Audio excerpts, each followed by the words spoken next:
O plantexamento que temos, tamén o explicamos xa en varias ocasións, en relación con esta problemática do absentismo que, como digo, impacta na productividade da economía galega e partindo desa constatación e sabendo que hai un dereito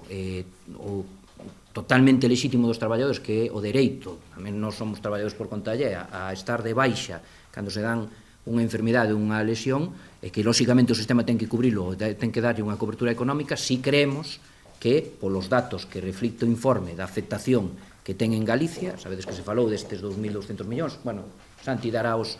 datos todos, pois, home, temos que facer entre todos un esforzo para analizar as súas causas e as súas consecuencias, sabendo que aquí temos deberes a Administración Autonómica, a Administración Estatal tamén, que ademais ten preocupación por isto, é evidente, podémoslo observar por